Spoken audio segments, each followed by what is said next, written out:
Divine Thoughts, a journey to the innermost recesses of our soul. Isho മിശിഹായ്ക്ക് സ്തുതിയായിരിക്കട്ടെ. ദനഹ കാലത്തിലെ 5-ാം ഞായറാഴ്ച നമ്മുടെ സുവിശേഷ ഭാഗം യോഹന്നാൻ അറിയിച്ച സുവിശേഷം 3-ാം അധ്യായം 14 മുതൽ 21 വരെയുള്ള വചനങ്ങളാണല്ലോ. ഈ സുവിശേഷ ഭാഗത്തിന്റെ ആരംഭത്തിൽ നമ്മൾ ഇപ്രകാരം വായിക്കുന്നു: മരുഭൂമിയിൽ മൂശെ സർപ്പത്തെ ഉയർത്തിയതുപോലെ തന്നിൽ വിശ്വസിക്കുന്നവർ നിത്യജീവൻ പ്രാപിക്കേണ്ടതിന് മനുഷ്യപുത്രനും ഉയർത്തപ്പെടേണ്ടിയിരിക്കുന്നു. പഴയ നിയമത്തില് സംഖ്യയുടെ പുസ്തകം 21-ാം അധ്യായത്തിന്റെ ആദ്യ ഭാഗത്ത് വിവരിക്കപ്പെടുന്ന ഒരു സംഭവമാണ് ഇവിടെ പരാമർശിക്കപ്പെടുന്നത്. മരുഭൂമിയിൽ മൂശെ സർപ്പത്തെ ഉയർത്തിയ സംഭവം.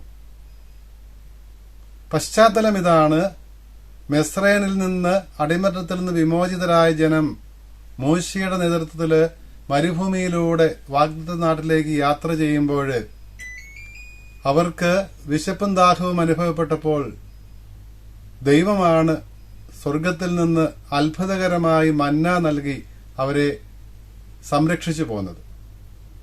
കുറെ കഴിഞ്ഞപ്പോൾ ഈ മന്ന ഭക്ഷിച്ച് ഇസ്രായേൽ ജനം മടുത്തു എന്നാണ് അവർ പറയുന്നത്. ഇത് ഭക്ഷിച്ച് മടുത്തവർ മൂശയ്ക്കെതിരെയും ദൈവത്തിനെതിരെയും പിറുപിറുത്തു. ഈ ജനത്തിന്റെ നന്ദിയില്ലായ്മ അല്ലെങ്കിൽ ദൈവത്തിനെതിരെ തിരിഞ്ഞ ഈ മനോഭാവം കാണുമ്പോൾ അവരെ ശിക്ഷിക്കുവാൻ വേണ്ടി ദൈവം അഗ്നേയ സർപ്പങ്ങളെ അയച്ചു. ഈ സർപ്പത്തിന്റെ ദംശനമേറ്റവരെല്ലാം അനേകര് ഇസ്രായേലിൽ മരിക്കുകയും ചെയ്തു. അപ്പോൾ ജനമെല്ലാം മൂശയുടെ പക്കല് ഓടിക്കൂടി പറഞ്ഞു: നീ ദൈവത്തോട് പ്രാർത്ഥിക്കണം, ഈ സർപ്പദംശനം, ഈ സർപ്പത്തെ പിൻവലിക്കണമെന്ന് ദൈവത്തോട് ആവശ്യപ്പെടണം. ഞങ്ങൾ തെറ്റ് ചെയ്തു പോയി, നിനക്കെതിരെയും ദൈവത്തിനെതിരെയും തെറ്റ് ചെയ്തു പോയി എന്ന് ജനം ഏറ്റുപറഞ്ഞു. ജനത്തിന്റെ ഈ മനസ്താപം, പശ്ചാത്താപം ദൈവത്തിന്റെ സന്നിധിയിൽ മൂശയെ അറിയിച്ചപ്പോൾ ദൈവം ഒരു പരിഹാരം നിർദ്ദേശിച്ചു. നീ ഒരു പിച്ചള സർപ്പമുണ്ടാക്കി ഒരു വടിയിൽ ഉയർത്തി നിർത്തുക മരുഭൂമിയില്. ഈ സർപ്പത്തെ നോക്കുന്നവൻ, അത് സർപ്പദംശനം ഏറ്റവനായാലും ഈ സർപ്പത്തെ നോക്കുന്നവൻ ജീവിക്കുമെന്ന് പറഞ്ഞു, രക്ഷപ്രാപിക്കുമെന്ന് പറഞ്ഞു. അപ്രകാരം തന്നെ മോശ ഒരു പിച്ചള സർപ്പമുണ്ടാക്കി മരുഭൂമിയിൽ ഉയർത്തി നിർത്തി വടിയിന്മേല് അതിൽ നോക്കിയവർ, സർപ്പദംശനമേറ്റവർ ജീവൻ പ്രാപിക്കുകയും ചെയ്തു. ഈ സംഭവത്തെയാണ് ഇവിടെ 3-ാം അധ്യായം 14-ാം വാക്യത്തില് ഈശോ സൂചിപ്പിക്കുന്നത്. മരുഭൂമിയിൽ മൂശെ സർപ്പത്തെ ഉയർത്തിയതുപോലെ എന്ത് സംഭവിക്കേണ്ടിയിരിക്കുന്നു? മനുഷ്യപുത്രനും ഉയർത്തപ്പെടേണ്ടിയിരിക്കുന്നു. മനുഷ്യപുത്രൻ ഉയർത്തപ്പെടുക എന്ന് പറയുമ്പോൾ അവിടുന്ന് കുരിശിൽ ഉയർത്തപ്പെടുന്നതിനെ കുറിച്ചാണ് സൂചിപ്പിക്കുന്നത്. മനുഷ്യപുത്രൻ ഭൂമിയിൽ നിന്ന് ഉയർത്തപ്പെടുന്നത് കുരിശിലാണ്. യോഹന്നാന്റെ സുവിശേഷ വീക്ഷണമനുസരിച്ച് ഈശോയുടെ മഹത്വീകരണം നടക്കുന്നത്, ഈശോയുടെ മനുഷ്യാവതാര രഹസ്യത്തിന്റെ പൂർത്തീകരണം സ്ലീവായിലാണ്. അവിടെയാണ് ദൈവത്തിന്റെ പക്കലേക്ക് ഈശോ കടന്നു പോകുന്നത്, പദ്ധതി പൂർത്തിയാക്കിക്കൊണ്ട്, പിതാവായ ദൈവത്തിന്റെ ഹിതം നിറവേറ്റിക്കൊണ്ട്. സുവിശേഷത്തില് ഈ 3-ാം അധ്യായം 14-ാം വാക്യത്തില് കൂടാതെ മറ്റ് 2 സ്ഥലങ്ങളിൽ കൂടി യോഹന്നാന്റെ സുവിശേഷത്തില് ഈശോയുടേതായിട്ട് ഈ ഉയർത്തപ്പെടലിനെ കുറിച്ചുള്ള പ്രസ്താവനകൾ നമുക്ക് കാണുവാൻ സാധിക്കും. ഒന്ന് 12-ാം അധ്യായം 32-ാം വാക്യത്തിലാണ്. അത് ഇപ്രകാരമാണ്: ഞാൻ ഭൂമിയിൽ നിന്ന് ഉയർത്തപ്പെടുമ്പോൾ സകലരെയും എന്നിലേക്ക് ആകർഷിക്കും. ഞാൻ ഭൂമിയിൽ നിന്ന് ഉയർത്തപ്പെടുമ്പോൾ സകലരെയും എന്നിലേക്ക് ആകർഷിക്കും. ഈശോയുടെ ഈ രക്ഷാകര പദ്ധതി പൂർത്തിയാകുന്ന ആ സംഭവം, പെസഹ രഹസ്യത്തിലേക്ക് നോക്കുന്നവര്, മിശിഹായുടെ ആ സഹനമരണോത്ഥാനങ്ങളിലേക്ക് കണ്ണുകൾ ഉയർത്തുന്നവര് രക്ഷ പ്രാപിക്കും. സഭാപിതാവായ ബീഡ് പറയും, മിശിഹായുടെ പെസഹ രഹസ്യത്തെ നോക്കുന്നവര് അവിടുന്ന് വിശ്വസിക്കുന്നവരാണ്, അവിടുത്തെ ഏറ്റുപറയുന്നവരാണ്, അവിടുത്തെ അനുകരിക്കുന്നവരാണ് എന്ന്. ഇപ്രകാരം ഈശോയിലുള്ള വിശ്വാസം, അവിടുത്തെ ഏറ്റുപറച്ചില്, അവിടുത്തെ അനുകരിക്കല്, അതെല്ലാം തന്നിൽ വിശ്വസിക്കുന്നവർ ജീവൻ പ്രാപിക്കുവാൻ വേണ്ടിയാണ് അവിടുന്ന് ഉയർത്തപ്പെടുന്നത് എന്നുള്ള ഈശോയുടെ ആ പ്രസ്താവനയുടെ ഫലമനുഭവിക്കുന്നവരാണ്, ജീവൻ പ്രാപിക്കുന്നവരാണ് എന്നാണ് വീട് പറയുക. മിലാനിലെ അംബ്രോസ് സഭാപിതാവ് പറയും, ഈ പിച്ചള സർപ്പം സൂചിപ്പിക്കുന്നത് ഈശോയുടെ സ്ലിവായെ തന്നെയാണ്, കുരിശിനെ തന്നെയാണ്. ആ പിച്ചള സർപ്പത്തെ നോക്കിയവരാണ് സർപ്പദംശനമേറ്റവരാണെങ്കിലും ജീവൻ പ്രാപിച്ചത്, രക്ഷപ്പെട്ടത്. മനുഷ്യവർഗം മുഴുവനിലും ഒരു സർപ്പദംശനം ഏറ്റിരുന്നു. അത് പർദീസായിൽ വെച്ച് ആദി മാതാപിതാക്കന്മാരുടെ അനുസരണക്കേടോടുകൂടി സംഭവിച്ചതാണ്. ആ മനുഷ്യരെ പാപത്തിലേക്ക് പ്രേരിപ്പിച്ച ആദ്യ സർപ്പത്തിന്റെ ദംശനമേറ്റവരായിരുന്നു ആദത്തിന്റെ സന്തതി പരമ്പര മുഴുവനും.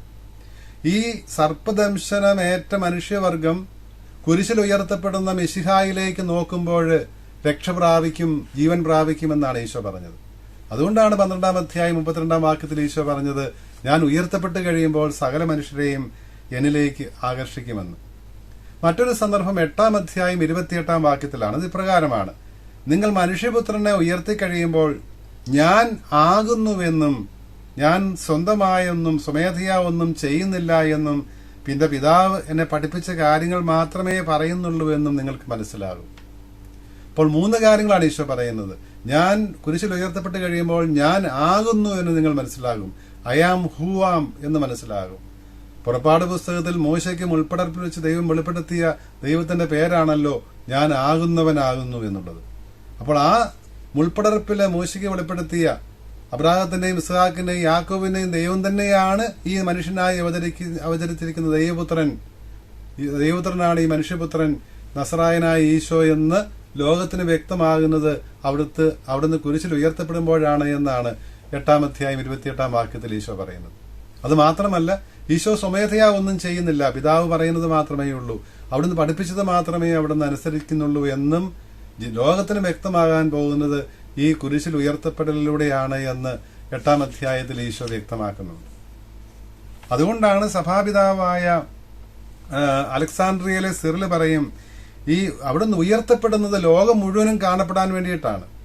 മരുഭൂമിയിൽ സർപ്പം ഉയർത്തപ്പെട്ടത് പിച്ചള സർപ്പം ഉയർത്തപ്പെട്ടത് ഒരു വടിയിന്മേലായിരുന്നുവെങ്കിൽ ഇവിടെ ഇതാ ലോകം മുഴുവൻ കാണാൻ വേണ്ടി സ്ലീവാമേലെ ഈശോ ഉയർത്തപ്പെടുകയാണ്. ഈശോയുടെ സ്ലീവ ലോകത്തിന് മുഴുവനും ദർശിക്കുവാനായിട്ട് എല്ലാവരും അങ്ങോട്ട് നോക്കി രക്ഷ പ്രാപിക്കുവാൻ വേണ്ടി ഉയർത്തപ്പെട്ടിരിക്കുന്നു എന്നാണ് സഭാപിതാവായ അലക്സാണ്ട്രിയയിലെ സിറിൽ പറയുക. ആദ്യത്തെ രക്തസാക്ഷികളില് സഭാപിതാക്കന്മാരുടെ രക്തസാക്ഷിയായ ജസ്റ്റിൻ പറയുന്നത്, വിശ്വസിക്കുന്നവർക്ക് രക്ഷയുടെ അടയാളമായി നൽകപ്പെട്ടിരിക്കുന്നതാണ് ഈ സ്ലീവ എന്നാണ്. ആദത്തിന്റെ അനുസരണക്കേടിന് കാരണഭൂതനായ സർപ്പത്തിന്റെ തല തകർക്കുവാൻ വേണ്ടി വന്ന സ്ത്രീയിൽ നിന്ന് ജാതനായ ആ മിശിഹായുടെ രക്ഷണീകർമ്മം മുഴുവന്റെയും പ്രതീകമായി നിൽക്കുന്നത് സ്ലീവായാണ് എന്നും ജസ്റ്റിൻ പറയുന്നത് നമ്മൾ വായിക്കുന്നുണ്ട്. അപ്പോൾ ദൈവപുത്രൻ മനുഷ്യനായി അവതരിച്ചത് മനുഷ്യവർഗത്തിന് ഈ സർപ്പദംശനമേറ്റിരുന്ന പാപത്തിന്റെ പിടിയിലായിരുന്ന, അതുമൂലം മരണത്തിന്റെ പിടിയിലായിരുന്ന മനുഷ്യവർഗത്തെ ജീവിപ്പിക്കുവാൻ വേണ്ടിയിട്ടാണ്, ദൈവത്തിന്റെ ജീവനിലേക്ക് പങ്കു നൽകാൻ വേണ്ടിയിട്ടാണ്, ദൈവത്തിന്റെ പക്കലേക്ക് തിരികെ കൊണ്ടുവരാൻ വേണ്ടിയാണ്, മനുഷ്യവർഗത്തെ തന്നോട് വീണ്ടും അടുപ്പിക്കാൻ വേണ്ടിയാണ് എന്നാണ് നിനിവയിലെ ഐസക് സഭാപിതാവ് പറയുന്നത്. തനിക്ക് ഏറ്റവും പ്രിയപ്പെട്ട പുത്രനെ നമുക്ക് നൽകിയത് മനുഷ്യവർഗത്തെ തന്നോട് ചേർക്കാൻ വേണ്ടിയായിരുന്നുവെന്നാണ് നിനിവയിലെ ഐസക് പിതാവിന്റെ അഭിപ്രായം. ഇതാണ് ഈശോ തുടർന്ന് വരുന്ന വാചകങ്ങളിൽ വ്യക്തമാക്കുന്നത്. അപ്പോൾ 3-ാം അധ്യായം 14-ാം വാക്യത്തില് മൂശ മരുഭൂമിയിൽ സർപ്പത്തെ ഉയർത്തിയതുപോലെ മനുഷ്യപുത്രനെ ഉയർത്തപ്പെടേണ്ടിയിരിക്കുന്നു എന്ന് പറയുമ്പോൾ ഈ മൂശയുടെ സംഭവം സംഖ്യയുടെ പുസ്തകത്തിൽ നിന്ന് അനുസ്മരിപ്പിച്ചിട്ട് നമ്മുടെ ആദ്യത്തെ വായനയില് നിയമാവർത്തന പുസ്തകം 18-ാം അധ്യായത്തിലുള്ള വാക്യങ്ങളാണല്ലോ നമ്മൾ വായിക്കുന്നത്. നിയമാവർത്തന പുസ്തകം മുഴുവനും മൂശയുടെ അവസാന പ്രഭാഷണമാണെന്ന് നമുക്കറിയാം. ഈ പ്രഭാഷണ സമയത്ത് വരാനിരിക്കുന്ന പ്രവാചകനെ കുറിച്ച്, ദൈവത്തിന്റെ തന്നെ വചനം മനുഷ്യനായി അവതരിക്കാൻ പോകുന്ന ആ പ്രവാചകനെ കുറിച്ച് മൂശ പറഞ്ഞിരുന്നു, നിങ്ങളിൽ നിന്ന് തന്നെ ഒരുവനെ ദൈവം ഉയർത്തും, എനിക്ക് ശേഷം നിങ്ങൾ അവനെയാണ് കേൾക്കേണ്ടത് എന്ന് നിയമാവർത്തനം 18-15 മുതലുള്ള വാക്യങ്ങൾ നമ്മൾ കാണുന്നുണ്ട്. അപ്പോൾ അവിടെ ഈ വരാനിരിക്കുന്ന പ്രവാചകനെ കുറിച്ചും മൂശ പറഞ്ഞിരുന്നു. പ്രവാചകൻ ദൈവത്തിന് വേണ്ടി സംസാരിക്കുന്നവനാണ്. അതുകൊണ്ടാണ് അവിടെ മൂശ പറഞ്ഞത്, ആ പ്രവാചകന്റെ അധരങ്ങളിൽ ദൈവത്തിന്റെ വചനം അവിടെ നിന്ന് നിക്ഷേപിക്കും, ഈ ദൈവത്തിന്റെ വചനമായിരിക്കും അവൻ പറയുന്നത് എന്ന്. 8-ാം അധ്യായത്തിൽ യോഹന്നാൻ പറയുന്നത് നമ്മൾ കേട്ടല്ലോ. 8:28 ഞാൻ പിതാവിൽ നിന്ന് കേട്ടതാണ് ചെയ്യുന്നത്, അവിടുന്ന് പഠിപ്പിച്ച കാര്യങ്ങളാണ് ചെയ്യുന്നത്, ഞാൻ സ്വമേധയാ ഒന്നും ചെയ്യുന്നില്ല, അവിടുന്ന് പഠിപ്പിച്ചതേ പറയുന്നുള്ളൂ എന്നെല്ലാം ഈശോ പറയുന്നത് നമ്മൾ കണ്ടതാണ്. അപ്പോൾ ഈ പ്രവാചകനെ കുറിച്ചാണ് മൂശ 18-ാം അധ്യായത്തിൽ പറഞ്ഞിരുന്നത്. അതാണ് നമ്മൾ പഴയ നിയമത്തിലെ ആദ്യത്തെ വായനയിൽ വായിച്ചു കേൾക്കുന്നത്. ഇതേക്കുറിച്ച് തന്നെ ഏഷ്യ നിവിയ പറയുന്നതും ഏഷ്യയുടെ പുസ്തകം 48-ാം അധ്യായത്തിലും നമ്മൾ വായിക്കുന്നുണ്ട്. 18-ാം വാക്യത്തില്, നീ എന്റെ കൽപ്പനകൾ ശ്രവിച്ചാൽ ഐശ്വര്യം നദി പോലെ ഒഴുകും, രക്ഷ കടലലകൾ പോലെയായിരിക്കും, നിന്റെ സന്തതികള് മണൽത്തരി പോലെ വർദ്ധിക്കുകയും ചെയ്യുമെന്ന് നിവിയായിലൂടെ, ഏഷ്യാ നിവിയായിലൂടെ ദൈവം പറയുന്നത് നമ്മൾ കാണുന്നുണ്ട്. അപ്പോൾ ഈ അയക്കുന്ന പ്രവാചകൻ, ദൈവം അയക്കുന്ന പ്രവാചകൻ, അത് നസ്രായനായ ഈശോയാണെന്നുള്ളത് സുവിശേഷങ്ങളിൽ നിന്ന് നമുക്ക് വ്യക്തമാകുന്നുണ്ട്. അപ്പോൾ അവന്റെ വചനമനുസരിച്ച് ജീവിച്ചാൽ, അവന്റെ വചനം പിതാവായ ദൈവം അതിന്റെ അധരങ്ങളിൽ നിക്ഷേപിച്ചിരിക്കുന്ന വചനമാണ്. അതനുസരിച്ച് ജീവിക്കുന്നവര്, അവിടുത്തെ കൽപ്പന പാലിക്കുന്നവര് ജീവിതത്തിൽ എങ്കില് ഐശ്വര്യം നദി പോലെ ഒഴുകുമെന്നാണ് പറയുന്നത്. അപ്പോൾ ദൈവത്തിന്റെ സമാധാനം, ദൈവം നൽകുന്ന രക്ഷ കടലലകൾ പോലെ ഉയരുകയും ചെയ്യുമെന്ന്. അപ്പോൾ സുവിശേഷകൻ തുടർന്ന് പറയുകയാണ്, ഈ 14-15 വാക്യങ്ങളിലാണല്ലോ മൂശ മരുഭൂമിയിൽ സർപ്പത്തെ ഉയർത്തിയതുപോലെ തന്നിൽ വിശ്വസിക്കുന്നവർ നിത്യം പ്രാപിക്കേണ്ടതിന് മനുഷ്യപുത്രനും ഉയർത്തപ്പെടേണ്ടിയിരിക്കുന്നു എന്ന് പറയുന്നത്. തുടർന്ന് 16-ാം വാക്യം, 3-ാം അധ്യായം 16-ാം വാക്യമാണ് സുവിശേഷം മുഴുവന്റെയും സംഗ്രഹമായ സുവിശേഷം എന്ന് പറയാം. സുവിശേഷം 4 സുവിശേഷങ്ങളിലെയും യോഹന്നാന്റെ സുവിശേഷത്തിന്റെ പ്രത്യേകിച്ചും സുവിശേഷം മുഴുവന്റെയും സംഗ്രഹം 3-ാം അധ്യായം 16-ാം വാക്യത്തിലുണ്ട്. തന്റെ ഏകജാതനിൽ വിശ്വസിക്കുന്ന ആരും നശിച്ചു പോകാതെ നിത്യജീവൻ പ്രാപിക്കേണ്ടതിന് അവന് നൽകുവാൻ തക്കവിധം ദൈവം ലോകത്തെ അത്രമാത്രം സ്നേഹിച്ചു. എത്രമാത്രം സ്നേഹിച്ചു? തന്റെ ഏകജാതനെ നൽകുവാൻ തക്കവണ്ണം അത്രമാത്രം സ്നേഹിച്ചു. ആ ഏകജാതനെ എവിടം വരെ നൽകുവാൻ? കുരിശിൽ നൽകുവാൻ, ഉയർത്തപ്പെടുവാൻ നൽകുവാൻ. ആ മനുഷ്യപുത്രൻ ഉയർത്തപ്പെടല് കുരിശിലാണ് നടക്കുന്നത്. ആ കുരിശിലെ മരണം വരെ വിട്ടുകൊടുക്കുവാനായിട്ട് പിതാവായ ദൈവം സന്നദ്ധനായി. അത്രമാത്രം സ്നേഹിച്ചു. ആ ദൈവത്തിന്റെ സ്നേഹത്തിന്റെ തീവ്രതയാണ്, തീക്ഷ്ണതയാണ് ഇവിടെ പ്രകടമാക്കപ്പെടുന്നത് എന്നാണ് സഭാപിതാക്കന്മാര് ഈ ഭാഗത്തെക്കുറിച്ച് വ്യാഖ്യാനിക്കുമ്പോൾ പറയുന്നത്. ക്രിസോസ്റ്റോം പിതാവ് പറയും, ദൈവത്തിന്റെ ഈ ദാനം സ്വന്തം പുത്രനെ നൽകുവാൻ തന്നെ, സ്വന്തം ജീവൻ നൽകുവാൻ തന്നെയാണ് പുത്രനെ അയക്കുന്നത്. ആ തീവ്രതയാണ് വ്യക്തമാക്കുന്നത്. അവിടുന്ന് അയക്കുന്നത് ഒരു ദാസനെയല്ല, ഒരു മാലാഹയെയല്ല, ഒരു ദത്തുപുത്രനെയല്ല, മറിച്ച് സ്വന്തം പുത്രനെ തന്നെയാണ് എന്ന് ക്രിസോസ്റ്റോം പിതാവ് വ്യാഖ്യാനിക്കുന്നത് നമ്മൾ കേൾക്കുന്നുണ്ട്. അതുപോലെ തന്നെ സ്വന്തം പുത്രനെ നമുക്ക് നൽകുന്നത്, ഏകജാതനെ തന്നെ നൽകുന്നത് നമ്മോടുള്ള സ്നേഹത്തിന്റെ പ്രകാശനമാണ് എന്നാണ് ഗ്രിഗറി നസിയാൻസസ് പറയുന്നത്. മനുഷ്യവർഗത്തോടുള്ള ആ മനുഷ്യ പ്രകൃതി സ്വീകരിക്കുന്നത് തന്നെ, മനുഷ്യനാകാൻ വേണ്ടി തന്റെ പുത്രനെ അയക്കുന്നത് തന്നെ ഈ മനുഷ്യവർഗത്തോടുള്ള സ്നേഹത്തിന്റെ പ്രകാശനമാണ് എന്നാണ്. അതും ഈ 3-ാം അധ്യായം 16-ാം വാക്യത്തില് ഈശോ പറഞ്ഞ വചനത്തിന്റെ തന്നെ വ്യാഖ്യാനമാണ് ഗ്രിഗറി നസിയാൻസനും നൽകുന്നത്. അപ്പോൾ ദൈവം എത്രമാത്രം ലോകത്തെ സ്നേഹിച്ചു, തന്റെ പുത്രന് നൽകുവാൻ തക്കവിധം, എവിടം വരെ നൽകുവാൻ? കുരിശിൽ നൽകുവാൻ തക്കവിധം മനുഷ്യപുത്രൻ ഉയർത്തപ്പെടുന്നത്. തുടർന്ന് വരുന്ന വാചകങ്ങളില് അപ്പോൾ അവിടെ തന്നെ 3-ാം അധ്യായം 16-ാം വാക്യത്തിൽ തന്നെ സൂചിപ്പിച്ച് തന്നിൽ വിശ്വസിക്കുന്നവർ, തന്റെ ഏകജാതനിൽ വിശ്വസിക്കുന്ന ആരും നശിച്ചു പോകാതെ. കാരണം തന്റെ പുത്രനെ അയച്ചത് ആരെയും ശിക്ഷിക്കാനോ നശിപ്പിക്കാനോ അല്ല, എല്ലാവരും അവനിലൂടെ രക്ഷ പ്രാപിക്കാൻ വേണ്ടിയാണ് എന്നാണ് തുടർന്ന് ഈശോ തന്നെ വ്യക്തമാക്കുന്നത് 17 മുതലുള്ള വാക്യങ്ങളിൽ. അവിടുന്ന് ലോകത്തിലേക്ക് വന്നത് ആരെയും ശിക്ഷിക്കാനല്ല, എല്ലാവരെയും രക്ഷിക്കാനാണ്. ഈ രക്ഷ പ്രാപിക്കണമെങ്കിൽ ഈ ഉയർത്തപ്പെട്ടവനിൽ വിശ്വസിക്കണം, വിശ്വാസത്തോടെ അവനിൽ നോക്കണം, അവനെ ഏറ്റുപറയണം, അവനെ അനുകരിക്കണം എന്നുള്ളത് നമ്മൾ വിസ്മരിക്കരുതെന്ന് മാത്രം. ഇപ്രകാരം അവനിൽ വിശ്വസിക്കുകയും വിശ്വാസത്തോടെ അവനെ നോക്കുന്നവർ, വിശ്വാസത്തോടെ സ്ലീവായിലേക്ക് നോക്കുന്നവർ, ഉദ്ധിതനിലേക്ക് നോക്കുന്നവർ, നമുക്ക് വേണ്ടി ക്രൂശിക്കപ്പെട്ടവനിലേക്ക് നോക്കുന്നവർ രക്ഷ പ്രാപിക്കും. അവരുടെ എല്ലാവർക്കും രക്ഷ നൽകുവാൻ വേണ്ടിയിട്ടാണ് അവിടെ വന്നത് എന്ന് പറയുമ്പോഴതാണ്. അതിനുശേഷം ഈശോ സുവിശേഷത്തിന്റെ ആദ്യ ഭാഗത്ത് തന്നെ സൂചിപ്പിച്ച ആ പ്രകാശവുമായിട്ടുള്ള സാമ്യം, പ്രകാശം ലോകത്തിലേക്ക് വന്നു, മനുഷ്യ പ്രകാശം ഇഷ്ടപ്പെട്ടില്ല. കാരണം അവരുടെ പ്രവൃത്തികൾ തിന്മ നിറഞ്ഞതായിരുന്നു. തിന്മ പ്രവർത്തിക്കുന്നവർ പ്രകാശത്തിലേക്ക് വരാൻ ആഗ്രഹിക്കുന്നില്ല എന്നും ഈശോ തന്നെ വ്യക്തമാക്കുന്നുണ്ട്. അപ്പോൾ ഈശോയുടെ സമകാലികരിൽ പലരും, പ്രത്യേകിച്ച് യഹൂദ പ്രമുഖര് ഈശോയെ സ്വീകരിക്കാതിരുന്നത് അവരുടെ പ്രവൃത്തികൾ തിന്മ നിറഞ്ഞതായിരുന്നതുകൊണ്ടാണ്. തിന്മ പ്രവർത്തിക്കുന്നവർ പ്രകാശത്തിലേക്ക് വരാൻ ആഗ്രഹിക്കുന്നില്ല. ഈശോ വന്നത് പ്രകാശമായിട്ടാണ്, എല്ലാവരെയും പ്രകാശിപ്പിക്കാൻ വേണ്ടി. അതാണല്ലോ 1-ാം അധ്യായം 9-ാം വാക്യത്തില് യോഹന്നാൻ പറഞ്ഞു വെച്ചത്, എല്ലാ മനുഷ്യരെയും പ്രകാശിപ്പിക്കുന്ന യഥാർത്ഥ വെളിച്ചം ലോകത്തിലേക്ക് വരുന്നുണ്ടായിരുന്നു, ലോകം അവൻ മൂലമുണ്ടായി, പക്ഷേ ലോകം അവനെ സ്വീകരിച്ചില്ല, തിരിച്ചറിഞ്ഞില്ല എന്ന് ആദ്യ ഭാഗത്ത് തന്നെ 1-ാം അധ്യായം 9-ാം വാക്യത്തിൽ യോഹന്നാൻ പറഞ്ഞു വെച്ചതാണ്. ഈശോ 8-ാം അധ്യായം 12-ാം വാക്യത്തിൽ പറയുന്നത് നമ്മൾ കേൾക്കുന്നുണ്ടല്ലോ, ഞാനാകുന്നു ലോകത്തിന്റെ പ്രകാശം. ലോകത്തെ പ്രകാശിപ്പിക്കുവാൻ വേണ്ടി വന്ന ലോകത്തിന്റെ പ്രകാശമാണ് ഈശോ.